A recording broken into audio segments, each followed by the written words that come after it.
The deadlift is usually going to be your biggest lift. Why? Because the squat, I got to ride down eccentric range of motion, right?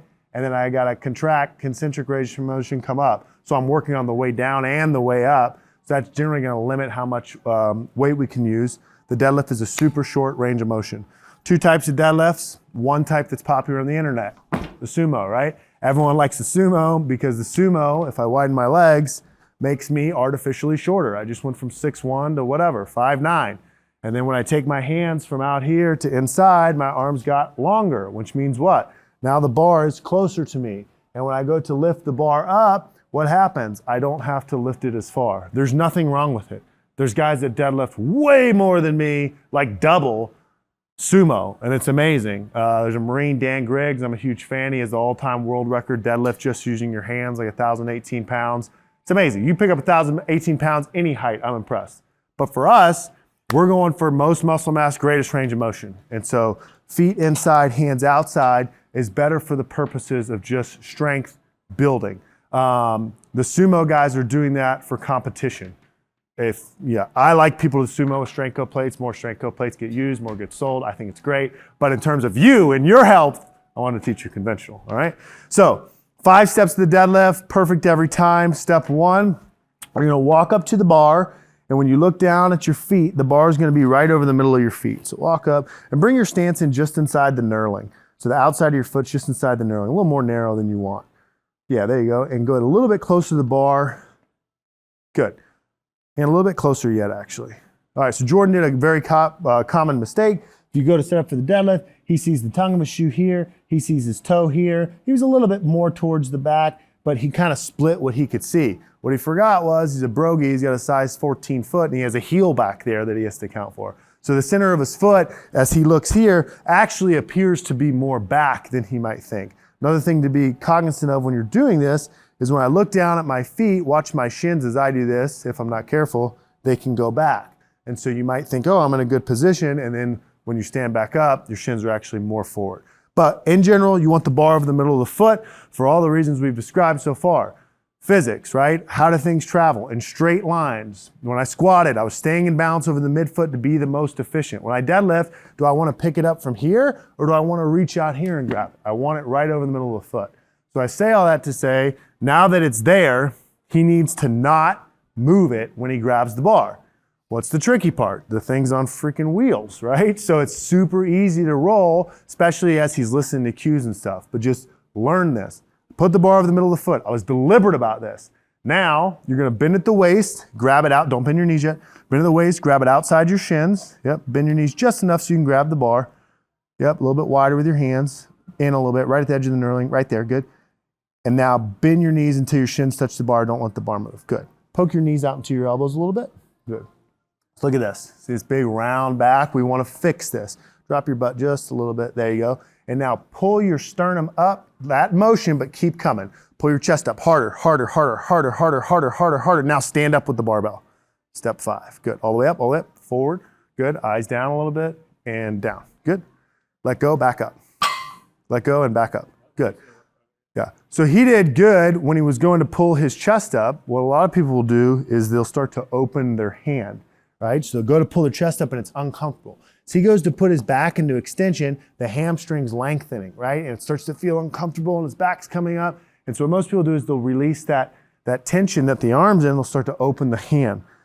He actually was smart enough to grip that bar, which helped him set that back all the way into extension. And then I didn't even pause him on step 4 because he got there. I could tell it was uncomfortable. It's like, hey, go ahead and drag it up your legs, right? So let's put the bar over the middle of the foot, bend at the waist and grab it with my hands. Drop my shins into the bar. Now I'm in position, except I gotta set my back. Step 4, pull my chest up without dropping my hips. I don't wanna squat this thing off the ground.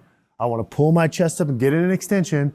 And then 5, 1, drag it up your legs, but the way I like everyone to think about it is pushing the floor with your feet. Everyone wants to work the back. It's the deadlift, and we do want to work the back. We are going to work the back, but the reason this bar moves off the floor is because I leg pressed it, not because I grabbed my low back and did this. Why does your low back hurt when you deadlift? Because he goes and he sets up with that rounded back that we just all saw, and he pulls it up with his hand. He does a set of 5. He's like, why does Grant want me to do this? My low back hurts. I don't want him to do that, right? I want him to go here. I want to pull his chest up, get his back all the way in extension, and then push with his feet. The pulling will happen naturally, and when he gets above the knee, he's going to have to bring the hips forward, and that's where you're going to actively think about some of that. But off the floor, it's quad. All right, let's try it again. Walk up a little closer than you want. A little closer than you want. Right there, bend at the waist, don't bend your knees as much as possible. Grab outside the shins, grip the bar tight, drop the shins in now, poke your knees out into your elbows, knees out a little bit, like this. There you go, chest up and stand. Excellent. And down. Let go, step back again. Good. So you saw on that one, the first one, you see how long it took him to set his back? On that one, before I could even get there, he just put it in there because he likes the way that feels. Actually, it's going to feel better for him. All right. So that's 2 just on his own, singles. But we want him to do a set of 5. So what changes? Well, when he does a single and he walks up to the bar, each time in between reps, the bar's over the middle of the foot. He does the whole rep. We talk about it. He steps back. Okay, do another rep. What does he do? He goes, puts it right over the middle of the foot again. And he bends at the waist. And he drops his shins in. Which is doing what? Making sure that everything's in the correct position. But now he's going to do 5 without ever letting go of the bar, without ever stepping back. So he has to now ensure that the bar stays over the middle of the foot on the way up, on the way down, in between reps as he gets his new breath, all that stuff. So we're going to see how he does it naturally, and then if he doesn't screw it up, I'll tell you how most people do. So walk forward right there, toes out just a hair. That'll help you get your knees out a little bit. Yep, good, a little bit wider grip, a little bit wider grip. Good. Drop your shins in the bar, pull your chest up, and bend, step over so you're not right in his vision out there. Look on the floor about 8 feet in front of you. Stand up. Hold it out for a second. On the way down, shove your hips back and let the bar go straight down. Good. Raise your butt up just a little bit. And feel how the bar's not on your shins. Roll it back, roll it back, roll it back, roll it back. Now get a new breath and brace your abs, and stand up with it, sorry. Good. Back down, hips back. There you go. On your shins. Stand, good. Watch what he's doing. Hips are going back, then he's bending the knees. Good, one more. Don't pull this one till I tell you. Raise your hips up a little bit. Roll the bar back. Now rock back off your toes to your midfoot. Chest up, brace, stand. There you go. Good, and down. Okay, so pretty good for first time. He mostly hips back. A couple of them he had to roll the bar back. Now, if you find yourself here, it's not the end of the world. Pull the chest or pull the hips back up, get the hamstrings back, all the slack out, pull the bar back to the shins and go to the next rep. But we want efficiency. If he's doing heavy loads, again, heavy relative towards you, we don't want all this time where he's down here, blood's rushing to his head, he's rolling the bar around, he's winded. We want to just boom, boom, boom, go. So go down, get in position, new breath, new abs, stand with the barbell right into the next rep.